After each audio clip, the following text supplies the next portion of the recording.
this is all real. We actually designed it, found all the parts for it. And here's the indoor aeroponics.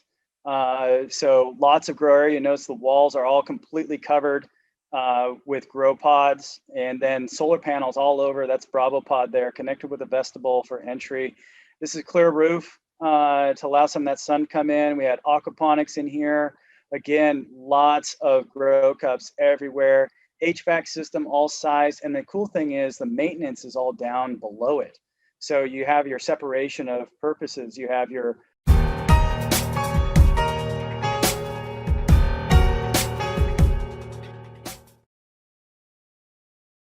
Is 2022 the year we see capital rotation out of risk assets like crypto and stocks, jumping into safe haven assets like gold?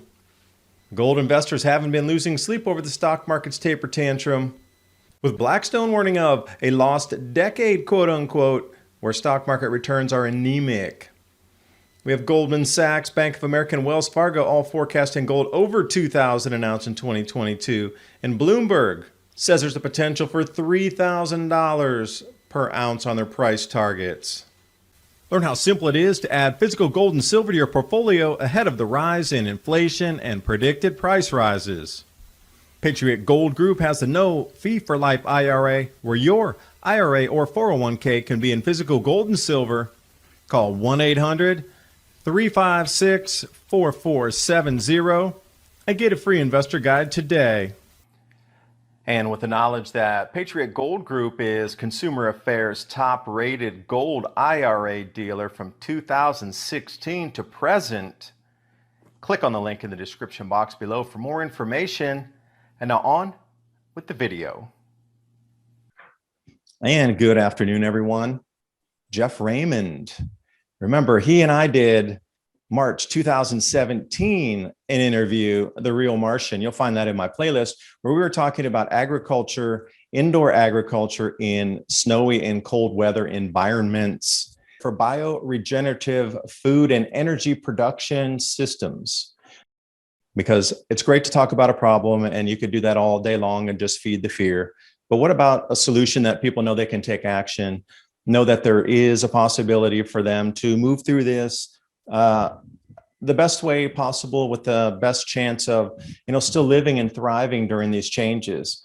That things have changed, they're going to continue to change. We're going to have to think of different fashions to get through life in itself. And one of the base things is food, no society, no food, no civilization.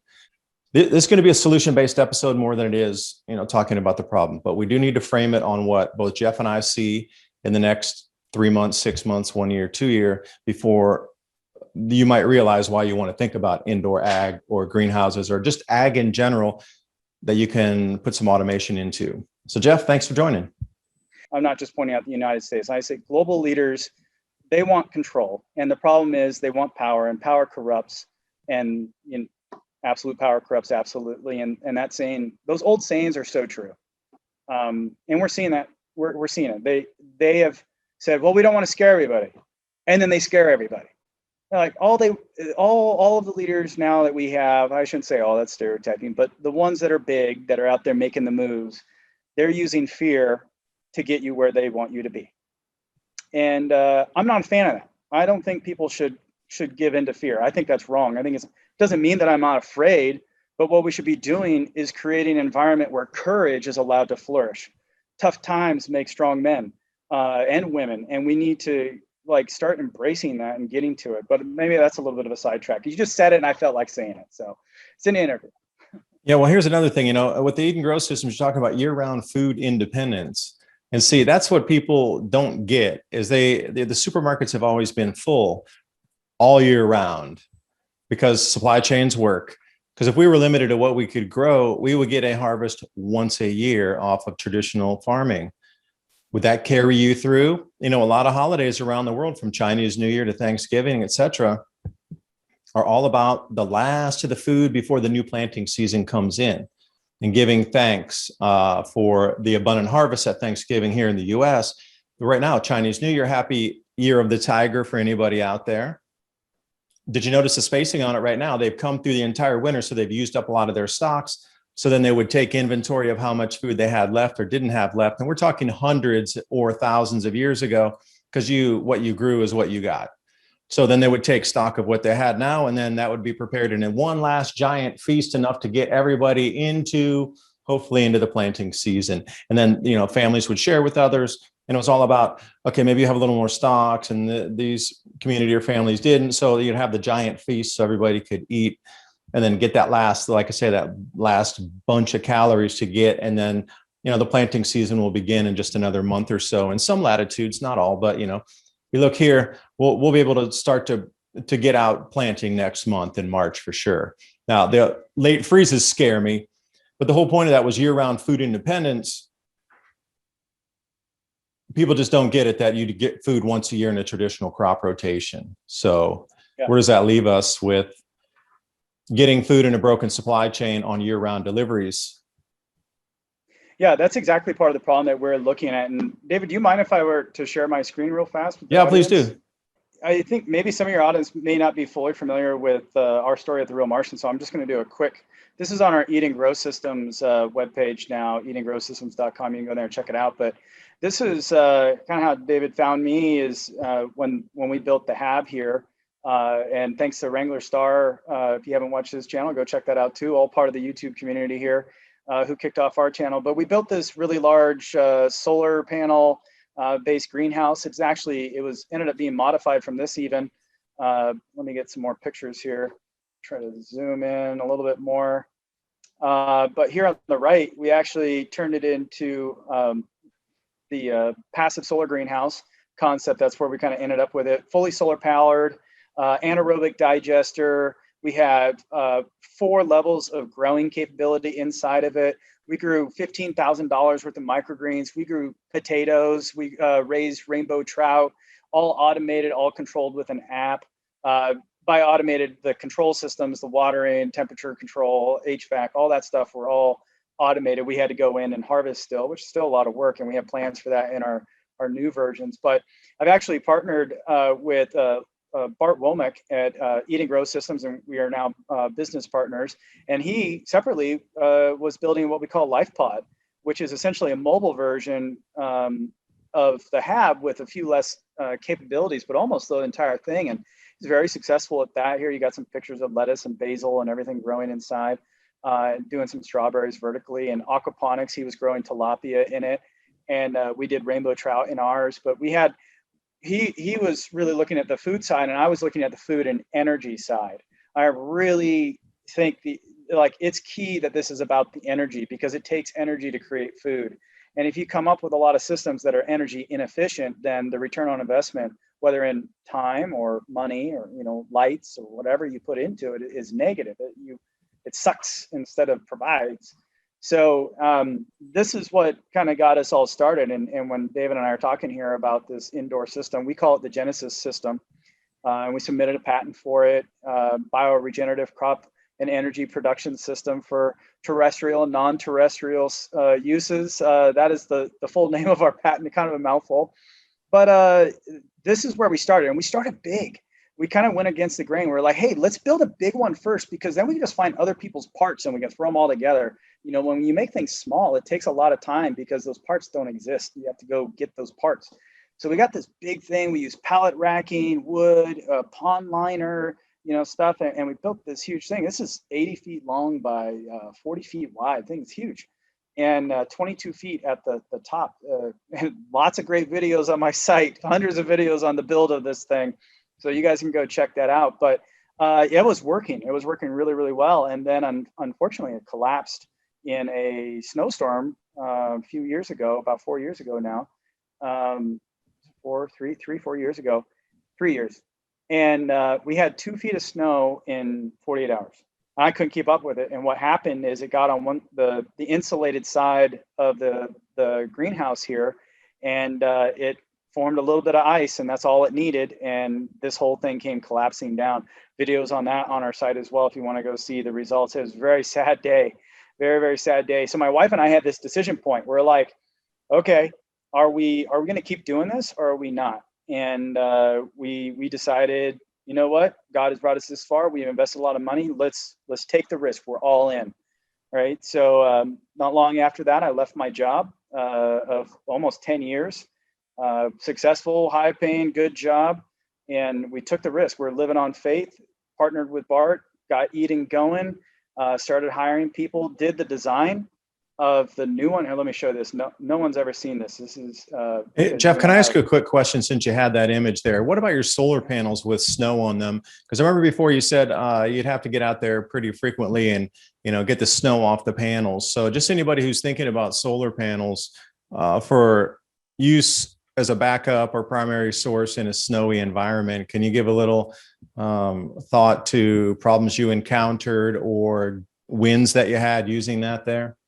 yeah, yeah. And while we talk here, I'll try to find a better picture to help illustrate this point. But yeah, solar panels. A lot of people, including myself, I'm a fan of solar panels. I like them. There are challenges with it. It's a technology. There's manufacturing issues, supply issues, where you get everything from issues. But in general, I really like the idea of using natural energy as much as possible, and feasible, responsibly so.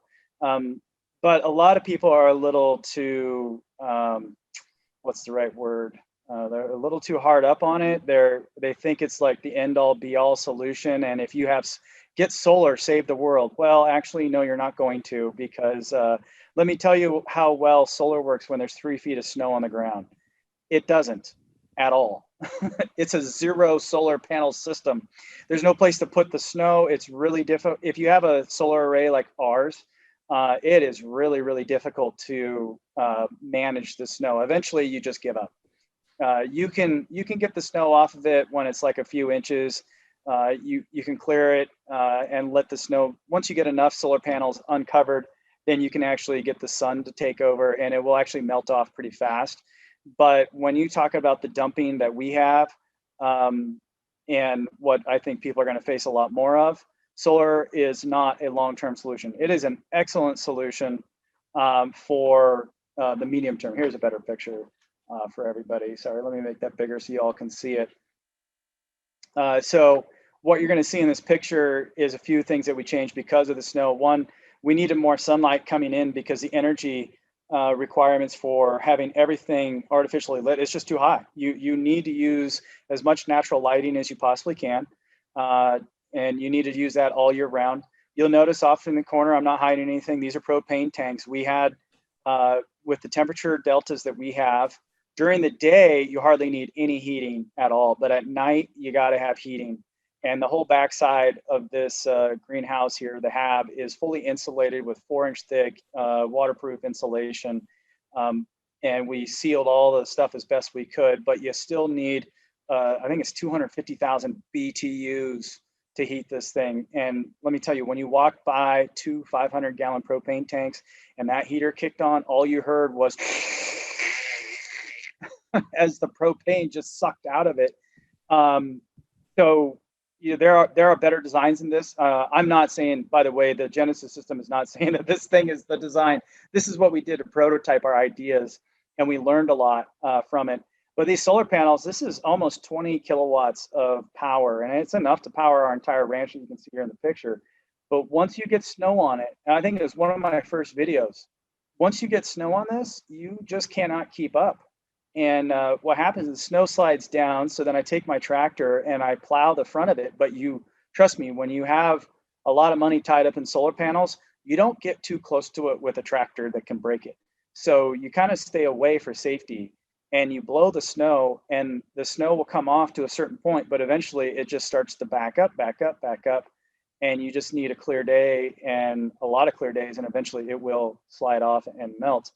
But yeah, solar panels, they're no bueno during big snowstorms. And wind is probably the next question. It's like wind. This system was designed to work off wind off to the side. There's is a poured slab, 3-foot cube slab that we poured to put a big wind tower on. We never made it that far because of money. But when it's not sunny, we want wind. But let me tell you, at night when there's no wind, it's really hard to generate power. So we had a third source of energy here, which is the anaerobic digester, which is actually down in the ground over here where my mouse is pointing over. Hopefully that comes through, but in the top right corner of the greenhouse, it's built down in the ground. 12 cubic meters. It's still big. It would not produce enough methane to heat this whole thing. However, over time, you can collect quite a bit of methane and you can do partial heating. So with the 4 ways of heating here, you have the daily heat, you have solar when you can use it, you have wind, and then you have anaerobic digestion, which creates methane. You can burn it for heat or for energy. You come really darn close to having energy balance, and then get a better building and make sure it's insulated and has thermal mass and thermal heaters or mass heaters in it, you know, something with mass that can hold heat. You actually got yourself a solution. So that was our story with solar. And what I wanted to show you is we actually have modified that. This is a world premiere. No one has ever seen the HAB 2 design. I haven't even shown it on my side, I don't think. World premiere, Adapt 2030, right on. And then propane prices have been going through to the moon as well. So, you know, when it used to not be so expensive for the propane, everything's doubled in price, or in some places not as available. You're on a rotation list here. So I'll just let this thing go. But so what we're looking at is the new design for the HAB. We've actually modified this design even further. This is all conceptual. This is all designed. This is all real. We actually designed it, found all the parts for it. And here's the indoor aeroponics. So lots of grow area. You notice the walls are all completely covered with grow pods, and then solar panels all over. That's Bravo pod there, connected with a vestibule for entry. This is clear roof to allow some of that sun come in. We had aquaponics in here. Again, lots of grow cups everywhere. HVAC system all sized, and the cool thing is the maintenance is all down below it. So you have your separation of purposes. You have your you have your operational area up top where your food is grown, and then you have all the dirty stuff is down below. We learned that through the process of HAB 1. And then we actually were working with an early investor, and you can create villages of these things. They all connect to each other as part of why they're hexagons, because honeycomb, you know, like a beehive. And you can bring them all together. And we actually created a living pod. It's like a tiny home is what we call it now. But you can actually, all of them share everything. So if one of them goes down, you can reroute power, you know, like on Star Trek. Oh, I've lost power. Well, let's reroute it through such and such. We can do exactly that with this design. And then you have a little living center here. And we did this for places like the Philippines, where there's a lot of people and they kind of have a housing challenge, they have a food challenge, they have a what are we going to do for work challenge. Well, our solution here with the Genesis and these HABs was great. Like they could live there, they can generate food out of it, and it creates enough food. Just Alpha and Bravo create enough food every day for 4 humans, 2,000 calories per day. That's the math, and we have to prove it all, but the math works. In our experience with the HAB and LifePod show that this is a good idea, but and that's what we've invested. That's what we're taking the risk for. So this right here, we're really excited to get back to it, but we faced some major challenges when I first left my job, and we were doing this full design. This took like over a year to put this all together. And my wife and I, we were living off of savings for that time. And the challenge was that we're like, okay, well, we got this all figured out. And we made some additional changes because of thermal. We actually built a computer that would just go through and do the analysis for it. It took days. Like one run on the computer to get all the numbers we needed would be like 2 days worth of time, human time. And we got it all figured out. And we're like, okay, we're going legit. We can't just throw this up in our backyard. We have to go talk to the county. We have to figure out what the permits are. And they were super excited. Like, it was amazing. Our local county was amazing. But they're like, we're so excited to do this. It'll be like 6 months. And, you know, we're like, whoa. What'd you do? What'd you say, 6 months? And like, yeah, well, we've never seen this before. We're going to have to evaluate it. We have to have these guys evaluate it. Like, okay, that's fine. We got to do that. But we don't have 6 months worth of money left. So we moved over to what we call LifePod, which is a mobile version of it. And if you put it on wheels, you don't need any permits or anything anymore. So we got a 50-foot trailer, parked it out back here. We had that's a playlist on our channel as well to start. And, you know, the first HAB collapsed under snow. So then we start this whole process of redesigning the HAB. We get through it. We shift over to this LifePod. And then all of a sudden, we have this thing called COVID that comes out, and all of our investors are like, well, you know what? Global pandemic makes me a little scared. Rightfully so. Nobody knew what it was at the time. And well, yeah, now we can argue that too. But so what we did is we shifted gears. We shifted to what we call our grow tower. We actually have a few parts that were in the hab. We have the grow towers and the grow walls, and we have our app. And we're like, okay, well, we can build those. We have enough money left and we have enough time. So let's go build these towers. And oh, by the way, I think your friend want to know, there's actually little robots in the hab that go around and actually have sensors on it that actually scan everything so that you don't have to be there to look for pest or disease. And then there's one that it has a little picking claw on it, actually picks it, puts it in another one and just runs it to you so you can have it. So your harvesting is automated as well. That saves 75% labor just by doing 2 robots, 75% labor. It's amazing, but I digress. So we focus on these towers, and we're actually, this one that's shown is our version 2.2. And we're actually on version 2.3.1. We're building those right now out in the garage and in our shop. Now we got 2 guys out there right now building. They're doing amazing work. And we're designing our version 2.4, which we are selling on our site. And this tower does some pretty cool stuff. Yeah, can I ask a quick question about that? Because here, automated aeroponics system, leafy greens, a lot of people know that you can do greens pretty well. We've got tomatoes, strawberries, tuber crops, because you mentioned the amount of calories, 2,000 calories per day. So, what type of species you're able to load in there. And my thing is always, can you grow grains in it of sorts? Because I would also target superfoods like Guyanura, which is this leafy spinach, a longevity spinach, things that have a lot of nutrient density, a lot of high value to it.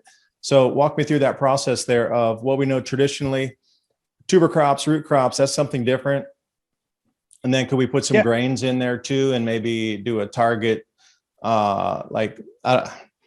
because a lot of times, a lot of the energy is wasted going up and creating the stalk. I talked to a couple persons who were trying to do the target head only and reduce the stalk length on wheat.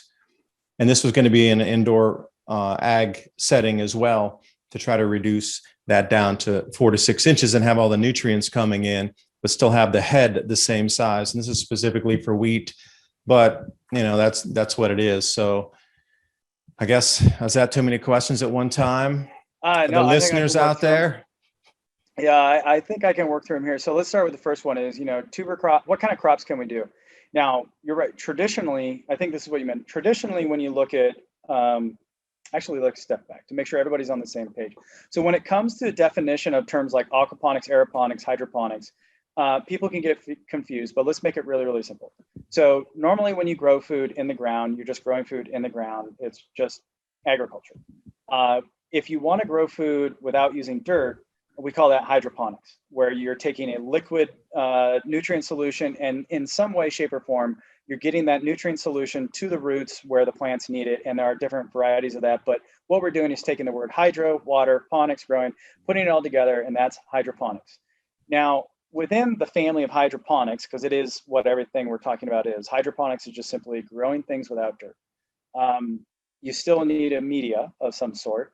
There's 2 subdivisions of hydroponics. There's using basic nutrient solution, which is traditional hydroponics. That's where you go and you buy the bottles of nutrient solution. It'll say, it has its NPK rating on it, and you use that based on the recipe that your plant calls for. The other subset is the newer one that a lot of people are really excited about, and that is aquaponics. So aquaponics is the combination of bringing aquaculture, fish, shrimp, tilapia, catfish, those are some of the more popular ones, together with hydroponics. So you get aquaponics. And what you're doing there is your input is your fish food instead of a nutrient solution. And then the fish eat the food, the fish do their business, the business gets to the plants clean the business goes back, or the clean water comes back to the fish. That's simple aquaponics 101. There is another division within it, which is how you deliver the nutrients, whether they're aquaponic or hydroponic. And the method that we've chosen is NASA-based. They started the work, Dr. Raymond Wheeler, who I've been in contact with. He's a great guy. Dr. Gary Studi, who's now our director of research, former NASA. Aeroponics kind of started there. A lot of people played with it, but NASA did a lot of studies on it. They're very good studies. And we've taken that and we've commercialized it. And what aeroponics is it's a subset of hydroponics. It could use fish, it could use aquaponics to get the nutrient solution. But what it's really doing is it's taking the water, the liquid that contains the nutrients, and it's micronizing it. It's getting it really super small, like less than the size of a human hair, 50 microns. And what that does is it gets it so small that it makes nutrient uptake in the roots really, really easy for the plants. It also allows you to grow a lot of other stuff because you can play around with what you're doing in the root chamber and be a little more kind of specialized. So in aeroponics, which is what we use, we have a 2-inch cup and we put a grow media in it. We put the seed in it. We set it into our grow deck. We turn it on. We let it go. It germinates, and then the roots start coming out. There's a picture of what really healthy aeroponic roots look like. And it's not the world's greatest picture, but it's one I could find quickly here. Maybe I have another one. Yeah, there we go. So what you're looking at here, they look way different than normal roots. So if you pull up roots from a garden, they won't look like this. I think these are like lettuces and tomato plants. Tomato plants, actually, I think is what's going on here. You see how white they are, and you see how branched they are. And what's happening is we have our little foggers down here, our misters, and we run, one of the ways we reduce energy is that our pumps only run for less than a minute every 45 minutes. And pumps are kind of heavy consumers of power.